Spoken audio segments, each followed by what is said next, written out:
Olá pessoal, a paz e a graça de Deus a todos. Bom pessoal, eu vim aqui fazer um vídeo que vai ser acerca de um trabalho que o pós-doutor em língua grega do Novo Testamento, Daniel B. Wallace, fez em a sua tese de doutorado, que é a regra de Char, a regra que prova de forma gramatical que Jesus é Deus. E ele é bastante conhecido no mundo acadêmico como não só gramático, mas também crítico textual, e que tem o seu trabalho difundido em vários lugares como Estados Unidos, Europa, e na ferramenta que é o software chamado BibleWorks Novo, lá também você pode encontrar essa gramática dele, que é na página 270 a 290, e na sua gramática aqui em língua e portuguesa pela editora EBR, aqui uma sintaxe exegética do Novo Testamento, Daniel Wallace, e que ele defendeu a deidade de Cristo, e foi um trabalho muito conhecido por muitos que são considerados os melhores acadêmicos, como aqui a gente tem um brasileiro, que é o Dr. Carlos Oswaldo Cardoso Pinto, que é reitor e professor de exegese do Seminário Bíblico Palavra da Vida. Temos aqui os americanos Jonathan Pratt, que é professor do Seminário Batista em Minnesota, Estados Unidos. Esse professor C.F.D. Moore, que é professor emérito da Universidade de Cambridge, Inglaterra. E temos aqui considerado um dos maiores críticos textuais da história, que é Bruce Metzger. Ele chama essa obra de excelente. Ele diz: o Wallace tem dedicado muito tempo e pensamento à análise gramatical do grego do Novo Testamento. Marcada pela clareza, este opúsculo permanece uma ferramenta de referência que estudantes e eruditos podem consultar com proveito. Bruce Metzger, que foi professor emérito do Novo Testamento do Princeton Theological Seminary, que é aqui, Bruce Metzger, aqui atrás. Bruce Metzger. Então, essa tese que ele defendeu, ela fala da seguinte maneira, que é a regra de Green-Sharp. Diz o seguinte: em grego, quando dois nomes conectados com Kai e o artigo precede somente o primeiro nome, haverá uma conexão entre os dois. Essa conexão sempre indica pelo menos algum tipo de unidade. Em um nível mais alto pode conotar igualdade, em nível elevadíssimo pode indicar identidade.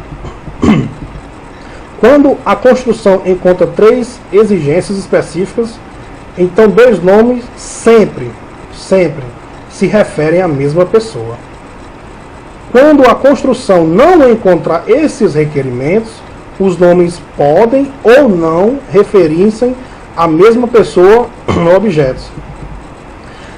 Essa regra, ela tem a sua fórmula que diz o seguinte: isso aqui é a fórmula mesmo explicada. Diz assim: quando a partícula Kai conectar dois nomes no mesmo caso, ou seja, nomes, substantivos, adjetivos ou particípios de descrição pessoal, referindo-se a ofício, dignidade, afinidade ou conexão, atributos, propriedades ou qualidades boas ou más, e se o artigo rho ou qualquer uma de suas formas declináveis, qualquer uma, preceder o primeiro nome ou particípio, e se não repetir-se antes do segundo nome ou particípio, o último sempre se relacionará à mesma pessoa expressa ou descrita pelo primeiro nome ou particípio, ou seja, denotará outra descrição ao nome inicialmente citado.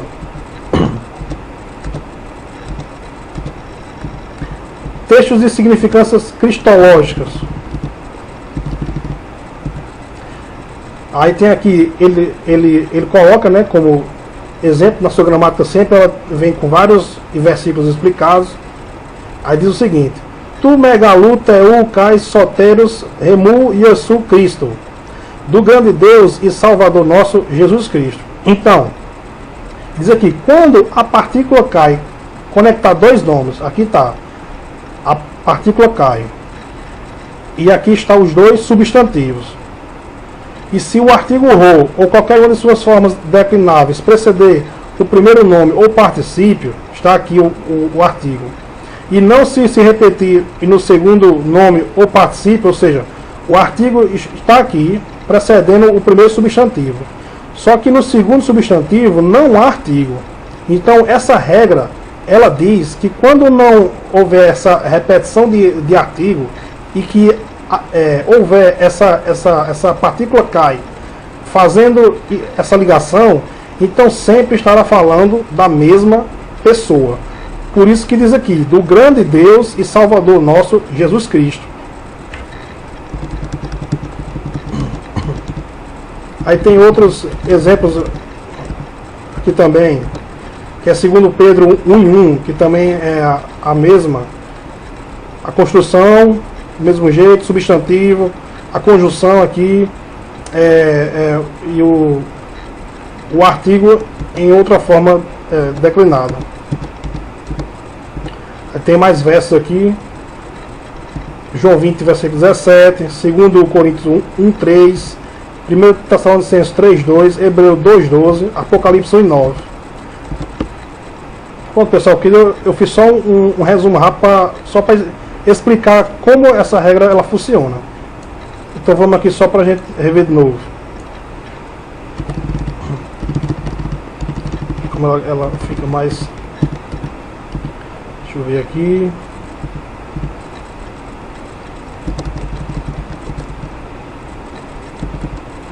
Pronto, aqui. Então, aqui mesmo. Pronto. Então, sempre quando houver um artigo precedendo somente um substantivo e que não se repetir no segundo, e houver essa conjunção cai, fazendo essa ligação aqui, então sempre tratará de uma só pessoa, segundo o que o pós-doutor defendeu em sua tese de doutorado. Sendo que não é só isso. Nessas 20 páginas, ele faz, vamos dizer, uma refutação. Ele explica como os demais gramáticos de sua época e os que o antecederam não compreendiam toda essa fórmula. Certo que o que eu li aqui foi um super resumo. Ele escreve aqui 20 páginas, explicando passo a passo, mostra os erros e das pessoas que pensam que essa regra ela é falha. Então nessas 20 páginas ele faz uma defesa irrefutável. Ou seja, essa tese dele ele fez se eu não me engano foi em 1995. Até hoje ninguém refutou e nem refutará, porque ele mostra que todos os argumentos, como o de segundo Tessalonicenses 1:12, o de 2 Pedro 1:1, que ele mostra lá que também essa mesma regra ela é aplicada em 2 Pedro 3:18, e lá todo mundo aceita e não questiona nada. Então são muitas coisas que ele explicou nessas 20 páginas. Bom, pessoal, era só isso mesmo que eu queria trazer, porque eu procurei no YouTube, mas não tinha essa aula aí. Tchau.